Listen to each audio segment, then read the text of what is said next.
Patience with the Palestinians was beginning to wear thin. For their part, Palestinian figures to this day contend that dark forces were at play, determined to bring about a showdown. To be honest, we were not saints in Jordan. We made mistakes, but these mistakes were made out to be sins. Jordanian intelligence used to create their own Fidayeen organizations whose role was to wreak havoc in the country.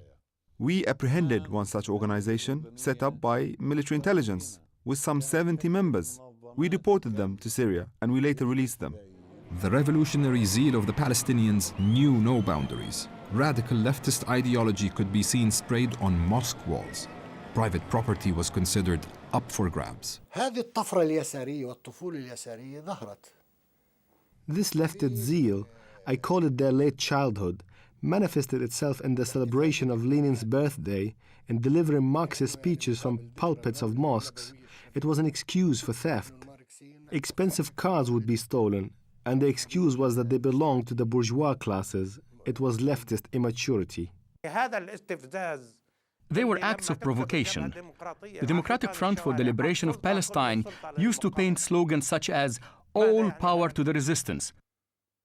What does this mean? It means that the Democratic Front was working towards the overthrow of the Jordanian regime. Tensions were rising on the streets of Amman. The dominant Palestinian faction, Fatah, attempted to distance itself from such excesses. But Arafat could not or would not rein in the different factions and was unable to prevent the situation spiraling out of control. Groups such as the Popular Front and the Democratic Front were independent factions over which Arafat exerted little control. Things began to come to a head in July 1970 when Palestinian factions in Jordan staged massive rallies condemning President Nasser for accepting a peace plan submitted by US Secretary of State William Rogers. Palestinian demonstrators shouted insults at Nasser. The Egyptian leader was furious.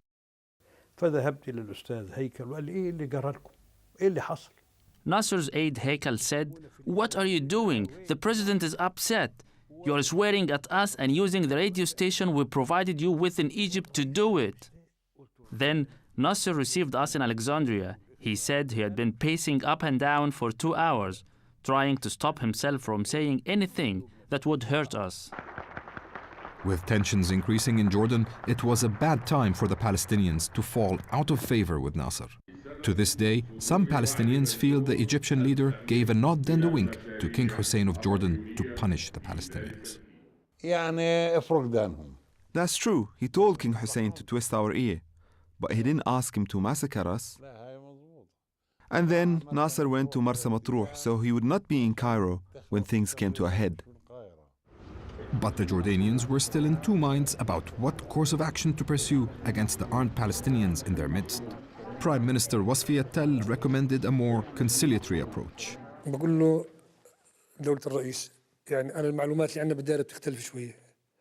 I told him the Palestinians will not withdraw unless they are faced with a superior force. So Wasfi Attal said, "Are you dissenting?" I said no.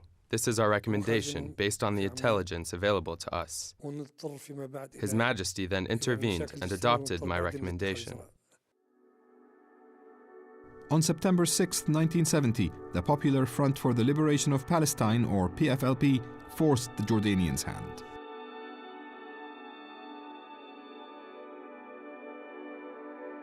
It hijacked airliners belonging to Swissair and TWA and forced them to land at a disused runway in the Jordanian desert known as Dawson's Field. A third hijacking of an Israeli aircraft was thwarted mid-air with one hijacker killed and the other captured. The plane landed in London and the hijacker Layla Khalid was taken into custody. Then, a PFLP member in Bahrain hijacked a British airliner and forced it to fly to Dawson's Field to join the other two hijacked planes. This spectacular act of air piracy was masterminded by a senior PFLP leader called Wadi' Haddad. The PFLP was born from the remnants of the Arab nationalist movement and headed by George Habash. It adopted a revolutionary Marxist doctrine. Wadi' Haddad was one of its co-founders. He had become a mastermind of airline hijacking. Beginning in 1968, Haddad had put his theories of revolutionary violence into practice by hijacking several Israeli and Western aircraft. But the multiple hijacking in 1970 was his most important feat to date. It required meticulous, even scientific, planning. During the planning stages, Wadia had sent engineers and surveyors to Dawson's Field. They had returned with the recommendation that the runway could handle modern jets. وديع حداد حسيته حتى لما كان يحكي بنبرة حادة جدا. Wadi' Haddad spoke in sharp tone. He was obviously the man in charge. He told our chief of staff to pull the Jordanian troops back. He added that if we didn't comply, he would immediately blow up the planes within seconds.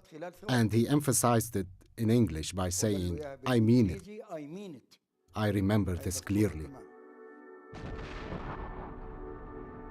On September 12th, the PFLP removed the passengers and blew up the planes. With his hold on power rapidly disintegrating, King Hussein formed a military cabinet to finally deal with the anarchy in his country. The cabinet included intelligence officer Adnan Abu Audi. When the military cabinet was formed on September 16th, I became Minister of Information. Wasfi Tel told me I would be the principal negotiator with the Palestinians. He said we would scare them into coming to the negotiation table. He never said anything about driving them out of Jordan. Prime Minister Wasfi Tel's conciliatory approach did not win the day. The Jordanian army had other plans and deployed in full force onto the streets of Amman and Jordan's other cities. Vicious street battles soon erupted between army troops and Palestinian guerrillas.